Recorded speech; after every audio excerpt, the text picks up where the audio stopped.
Muito bom dia, seja bem-vindo ao nosso Reflexão e Vida desta terça-feira. Estamos aqui para mais uma vez compartilhar a poderosa e preciosa Palavra de Deus, essa palavra que é viva e eficaz e mais cortante do que qualquer espada de dois gumes, capaz de penetrar a divisão entre alma e espírito, juntas e medulas, e discernir os pensamentos e intenções do coração. O nosso propósito é trazer sempre uma mensagem de fé e esperança para o seu coração. Por isso, se você ainda não está inscrito no nosso canal, aproveita para se inscrever e ativar também o sininho das notificações para que você seja notificado sempre que houver um conteúdo novo aqui no nosso canal. É muito importante que você deixe também o seu like para que o YouTube entenda que esse conteúdo é um conteúdo relevante e possa torná-lo visível a mais pessoas. E você, é claro, pode também compartilhar esse link nas suas redes sociais com o maior número de pessoas que você puder, para que nós possamos alcançar cada vez mais pessoas com essa mensagem de fé e esperança. Hoje nós vamos refletir no Salmo de número 45. Salmo de número 45. Nós vamos ler esse salmo, depois vamos destacar apenas 3 versículos, mas eu gostaria que você estivesse atento à leitura desse salmo. Salmo de número 45 nos diz assim: O meu coração transborda de belas palavras, ao rei consagro o que compus. A minha língua é como a pena de um hábil escritor. O Senhor, ó Rei, é o mais formoso dos filhos dos homens. A graça se extravasou nos seus lábios. Por isso, Deus o abençoou para sempre. Cinja a espada no seu flanco, herói. Cinja a sua glória e a sua majestade. E nessa majestade cavalgue vitoriosamente pela causa da verdade e da justiça, e a sua mão direita lhe ensinará proezas. As suas flechas são afiadas e penetram o coração dos inimigos do rei. Os povos caem submissos aos seus pés. O teu trono, ó Deus, é para todo sempre. Cetro de justiça é o cetro do teu reino. O Senhor, ó Rei, ama a justiça e odeia a iniquidade. Por isso, Deus, o seu Deus, o ungiu com óleo de alegria, como a nenhum dos seus companheiros. Todas as suas roupas cheiram a mirra, aloés e cássia. De palácios de marfim ressoam instrumentos de cordas que o alegram. Filhas de reis se encontram entre as suas damas de honra. À sua direita está a rainha enfeitada com ouro finíssimo de Ofir. Ouça, filha, olhe e preste atenção. Esqueça o seu povo e a casa de seu pai. Então o rei ficará encantado com a sua formosura. Por ser ele o seu senhor, incline-se diante dele. A filha de Tiro virá trazendo presentes, os mais ricos do povo lhe pedirão favores. A filha do rei é toda formosura no interior do palácio. Os seus vestidos são enfeitados de ouro. Em roupas bordadas conduzem-na diante do rei. As virgens, suas companheiras que a seguem, serão trazidas à sua presença, ó rei. Serão trazidas com alegria e regozijo. Entrarão no palácio do rei. Em lugar de seus pais entrarão seus filhos, colocados como príncipes por toda a terra. Farei com que o seu nome seja celebrado de geração em geração, e assim os povos o louvarão para todo sempre. Bom, hoje nós vamos destacar apenas 3 versículos desse salmo. O primeiro é o primeiro versículo, que diz: O meu coração transborda de belas palavras, ao rei consagro o que compus. A minha língua é como a pena de um hábil escritor. E aqui eu quero começar chamando a sua atenção para a necessidade de refletir sobre o que tem saído da sua boca, as palavras que têm saído dos seus lábios.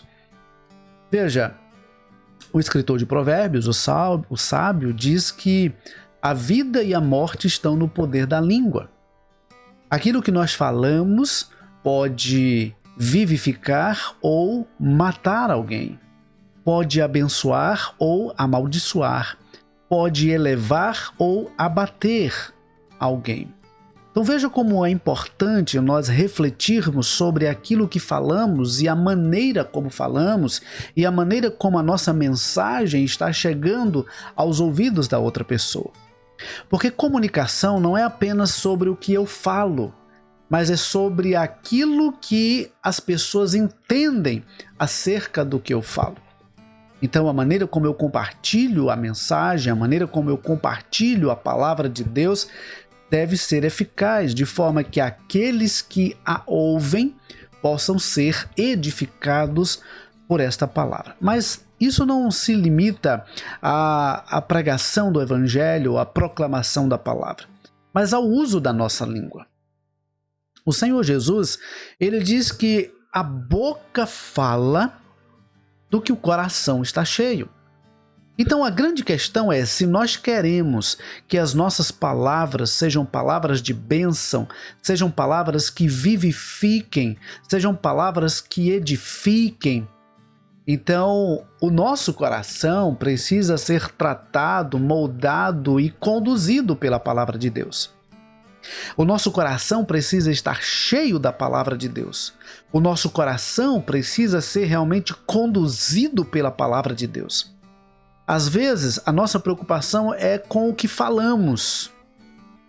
Mas a preocupação não deve se limitar ao que falamos, mas em como está o nosso coração. Porque às vezes nós até tentamos nos policiar e evitar falar algumas coisas aqui, outras ali, mas se o cerne da questão, se a fonte não for tratada, se a sede das nossas emoções não for tratada, em algum momento todo o esforço será vão, porque não conseguiremos fingir por muito tempo, não conseguiremos atuar por muito tempo. Uma hora, as palavras vão revelar a maneira como está o nosso coração. Por isso o salmista diz: o meu coração transborda de belas palavras. O meu coração transborda de belas palavras. Em Provérbios 4, 23, diz que sobre tudo que devemos guardar o nosso coração, porque dele procedem as fontes da vida. Então, se tem algo com o qual nós devemos nos preocupar e trabalhar em prol, é do nosso coração. Nós temos que cuidar do nosso coração. Nós temos que cuidar das nossas emoções. Quando eu falo de coração, não é o órgão, mas a sede das nossas emoções. Nós temos que cuidar das nossas emoções. Deus nos dotou de emoções. Deus nos fez dotado de emoções. E às vezes nós estamos muito felizes, mas às vezes estamos também chateados, às vezes irados, às vezes preocupados. E as nossas palavras, elas refletem o estado do nosso coração. Então, por exemplo, uma pessoa que está sofrendo bullying, uma pessoa que está sofrendo agressões verbais ou agressões físicas ou psicológicas, ela vai de alguma forma refletir esse sofrimento através da sua palavra, através do seu semblante, através da maneira como age, a maneira como fala. Às vezes a agressividade com a qual a pessoa fala é reflexo da angústia que há no seu coração. Às vezes a aspereza com a qual a pessoa fala, na verdade, está relacionada com a amargura de alma, com a amargura do seu coração. Por isso que muito mais do que olhar para as palavras que falamos e nos preocupar com o que falamos, nós temos que nos preocupar com como está o nosso coração, como andam as nossas emoções. Um coração ferido vai também ferir. Um coração amargurado vai também expressar amargura. Um coração rancoroso vai expressar pelas suas palavras o rancor. Então, a questão que devemos levar em consideração é como anda o nosso coração. Como estão as nossas emoções. Será que nós temos nos preocupado, nos nos inquietado e realmente o cuidado das nossas emoções, porque às vezes nós vemos pessoas assim extremamente preocupadas com o corpo, com a estética. E às vezes até a própria estética, até a própria aparência física é reflexo de como andam as nossas emoções. É reflexo de como anda o nosso coração. Quer ver um exemplo? Uma pessoa ansiosa pode se tornar uma pessoa compulsiva. Às vezes compulsiva alimentar. Às vezes compulsiva por compras. Às vezes compulsiva por falar tudo que vem à mente. Então veja como é importante olhar para as nossas emoções. Como é importante olhar para aquilo que nos move, aquilo que nos leva a agir. Então, ainda no versículo 1, o salmista diz assim: ao rei consagro o que compus, a minha língua é como a pena de um hábil escritor. Olha que coisa fantástica. É uma poesia muito bela esse versículo 1, né? E ele diz o seguinte: olha, a minha língua é como a pena de um hábil escritor. Ou seja, aquilo que eu falo, a maneira como eu falo e aquilo que eu falo, as palavras que saem da minha boca, são como um belo poema. São como palavras de uma poesia, são como os versos de uma poesia. Olha que coisa maravilhosa. O apóstolo Paulo, ele diz o seguinte: não saia da vossa boca nenhuma palavra torpe, mas somente aquela que for necessária para a edificação. Nós não devemos permitir que os nossos lábios sejam um instrumento de agressão verbal.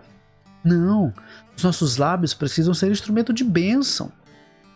A maneira como nós lidamos, a maneira como nós falamos com os nossos filhos, com o nosso cônjuge, com os nossos pais, com as autoridades às quais nós estamos submissos, com a nossa liderança, a maneira como nós falamos com as pessoas deve transmitir graça, deve refletir o amor de Deus, a presença de Deus. Então, a nossa língua precisa ser um instrumento de bênção. Bom, mas aí nós vamos para o versículo de número 6. E no versículo de número 6, o salmista diz: o teu trono, ó Deus, é para todo sempre. Cetro de justiça é o cetro do teu reino. Aqui o salmista destaca duas coisas. A primeira delas é que o reino do Senhor é eterno. O reino do Senhor é eterno. Deus é o rei eterno. O trono do Senhor está estabelecido para sempre. Quando nós falamos de autoridades, como por exemplo governantes, aquele governante ele tem um tempo de mandato. 4 anos, 6 anos, 8 anos, há um tempo para o seu mandato. Quando encerra-se o mandato, encerra-se um ciclo. Não há ser humano que tenha um reinado eterno. Mas o reino de Deus, o reinado de Deus é eterno. Não há nada e nem ninguém que possa destronar Deus, que possa tirar Deus do seu trono. Não há. Ele é o rei eterno. Ele é o rei eterno. Por isso, antes de nos prostrarmos ou de nos submetermos a qualquer outra autoridade, nós temos que nos submeter à autoridade de Deus. O reino de Deus precisa ser implantado em nosso coração. O Senhor precisa reinar em nós, para que Ele reine também no ambiente onde nós estamos. Eu já falei aqui em outros programas que às vezes nós vemos pessoas orando da seguinte forma: Senhor, reina na minha casa, reina no meu lar. Mas para que Deus reine na nossa casa, no nosso lar, no nosso casamento, é preciso que Ele reine no nosso coração. É preciso que Ele reine no nosso coração. O Senhor Jesus diz que o reino de Deus está em nós, entre nós e dentro de nós. Então esse reinado de Deus, ele precisa ser estabelecido no nosso coração. Porque quando Deus se torna o nosso rei, o Senhor da nossa vida, ele passa então a conduzir os nossos passos, as nossas decisões, as nossas escolhas, as nossas palavras, as nossas ações. Ele passa a nos conduzir em todas as coisas. Então, o reino do Senhor, o trono do Senhor é para todo sempre. E a segunda coisa que o salmista destaca nesse versículo é que o Senhor é justo. O cetro de justiça é o cetro do teu reino. Deus é justo. Por isso que o Senhor Jesus, em Mateus 6,33, ele diz: busquem primeiro o reino de Deus e a sua justiça, e todas estas coisas vos serão acrescentadas. Busquem primeiro o reino de Deus e a sua justiça. Há pessoas que querem Deus, mas não querem se submeter ao juízo de Deus, não querem serem justificados por Cristo para estar diante dele em santidade. Então, Deus é justo e através de Jesus ele nos justifica, ele nos habilita, ele nos possibilita viver em justiça. E por fim, o versículo de número 7 diz: o Senhor, ó Rei, ama a justiça e odeia a iniquidade, por isso Deus, o seu Deus, o ungiu com óleo de alegria, como a nenhum dos seus companheiros. Aqui agora o salmista se refere ao rei.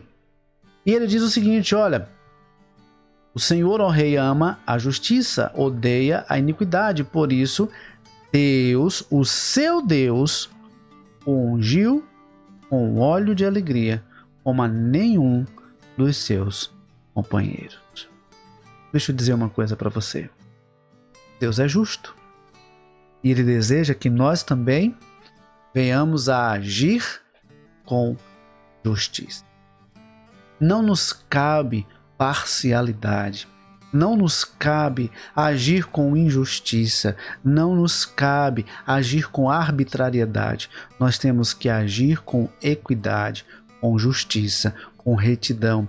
Nós temos que agir de forma que Deus seja visto em nós e a justiça de Deus seja vista também em nossas ações. Então, se o Senhor é o nosso Deus, Ele precisa ser revisto em nossas ações. Ele precisa ser revisto em nossas escolhas, em nossas decisões. Ele precisa ser revisto em nós. Nós somos criados à imagem e semelhança de Deus. Veio o pecado e nos distanciou da comunhão com Deus, mas vem Jesus como Cordeiro de Deus que tira o pecado do mundo e nos justifica e nos reconcilia com Deus, e agora nós temos paz com Deus. E aí o apóstolo Paulo, em Efésios capítulo 5, versículo 1, diz que como filhos amados, nós devemos ser imitadores de Deus, o nosso Pai. Ou seja, ao olhar para nós, as pessoas precisam ver o caráter de Deus. O Senhor Jesus nos transforma. O apóstolo Paulo diz que aquele que está em Cristo é uma nova criatura. As coisas velhas se passaram, eis que tudo se fez novo. Não há como ter tido um encontro real com Jesus, não há como ter tido realmente um encontro verdadeiro com Jesus e permanecer do mesmo jeito. Ninguém permanece do mesmo jeito ao encontrar-se com Jesus e ao recebê-lo como seu Senhor e Salvador. Há pessoas que se encontram com Jesus, mas o deixam para trás, não o seguem. Aqueles que encontraram Jesus no seu ministério terreno e não o seguiram, não o obedeceram, não fizeram a sua vontade, infelizmente não tiveram o privilégio de ser justificados diante de Deus e ser salvos por Cristo Jesus. Mas aqueles que olharam para Jesus e o receberam como seu Senhor e Salvador, esses tiveram sua vida transformada e se tornaram filhos de Deus e receberam o selo do Espírito Santo e a certeza da vida eterna. Portanto, como anda o seu coração? De quem é o caráter que você tem refletido através das suas ações, das suas escolhas, das suas decisões?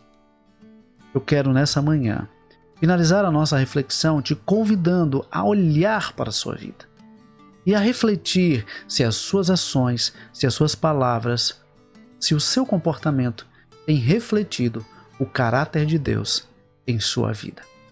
Se o caráter de Deus não tem sido visto em sua vida, alguma coisa não está certa. Alguma coisa precisa ser mudado. Porque o caráter de Deus precisa ser visto em nós, desde o momento em que nós fomos salvos por Cristo Jesus.